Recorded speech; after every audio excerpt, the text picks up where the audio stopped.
भाजपा की इतनी तिगड़मबाजी के बावजूद भाजपा के लिए परिस्थितियां आसान नहीं हो पा रही हैं और आसान हो भी ना, ये कांग्रेस ने ठान लिया है। जी हां, भाजपा जैसे तैसे चुनाव तो जीत गई, मगर सच से मुंह मोड़ नहीं पा रही है और कांग्रेस उसे ऐसा करने भी नहीं दे रही। एक के बाद एक मुद्दे खड़े हो रहे हैं और अब तो कांग्रेस ने ऐसा दांव चल दिया है कि यह सवाल खड़ा होने लगा है कि क्या हरियाणा में फिर से चुनाव करवाए जाएंगे? क्या नायब सिंह सैनी अब सीएम पद की शपथ भी नहीं ले पाएंगे? क्या हरियाणा का चुनाव एक बार फिर से होने वाला है? भारतीय जनता पार्टी की टेंशन बढ़ने वाली है। ये तमाम सवाल आग की तरह फैल रहे हैं। भाजपा सत्ता बनाने का ख्वाब तो देख रही है एक बार फिर से, लेकिन क्या कांग्रेस इस ख्वाब को तोड़ देगी? तो 20 सीटों पर फिर से क्यों चुनाव होंगे? नायब सिंह सैनी क्यों शपथ नहीं ले पाएंगे? और आखिर क्यों गृह मंत्री अमित शाह ने कमान संभाली है, हाई लेवल मीटिंग बुलाई है और कांग्रेस ने क्या अपडेटेड रिपोर्ट पेश की है, सब बताएंगे आपको आगे इस वीडियो में, तो वीडियो को अंत तक जरूर देखिए।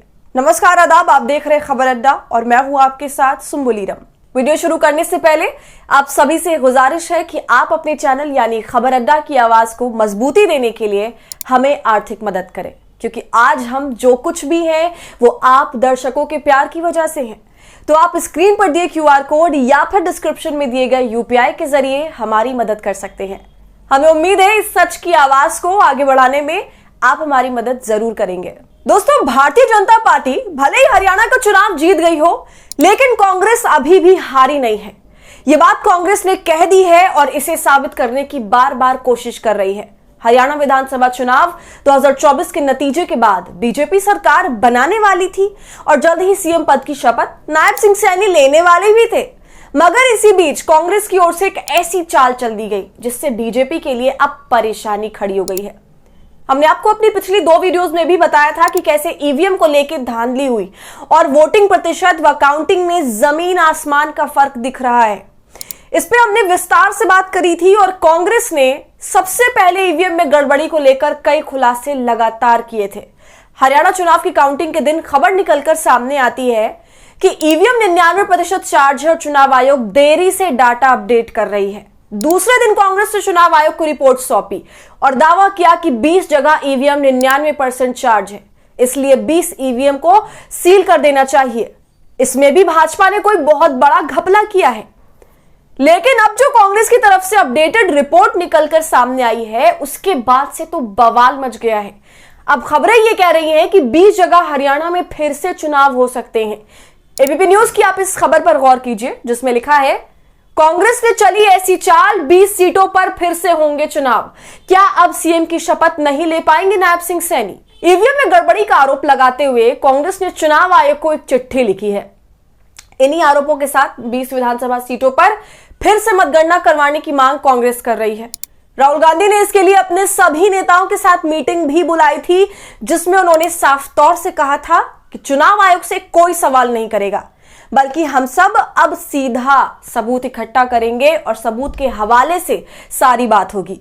राहुल गांधी ने एक टेक्निकल टीम का गठन करवाया, जिसको ये काम सौंपा गया कि वो सबूत इकट्ठा करे और अब राहुल गांधी की टेक्निकल टीम ने सबूत इकट्ठा कर भी लिए हैं और चुनाव आयोग को एक चिट्ठी में लिखकर सौंप भी दिया है। जी हां दोस्तों, जयराम रमेश ने कहा कि चुनाव प्रक्रिया में गंभीर अनियमितताएं देखी गई हैं, जिनकी जांच जरूरी है।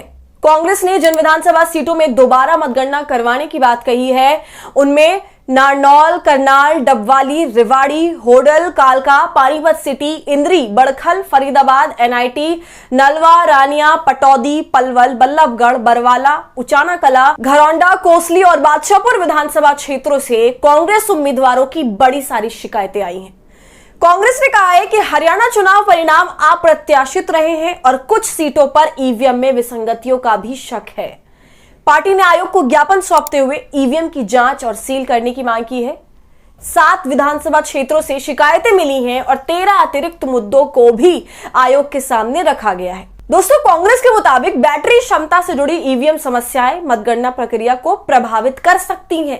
पार्टी का यह भी दावा है कि 8 अक्टूबर को मतगणना वाले दिन जिन मशीनों में गड़बड़ी थी, उनके सारे वोट भारतीय जनता पार्टी के ही खाते में गए, इसलिए इन सीटों पर दोबारा मतगणना कराई जानी चाहिए।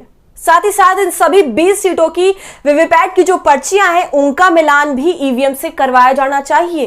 तो ये तो हुई पहली बात। अब कांग्रेस की दूसरी फाइंडिंग जो निकलकर सामने आई है, टेक्निकल टीम ने ये सबूत पेश किए हैं कि इन सारी सीटों पर कांग्रेस बहुत कम मार्जिन से हारी है।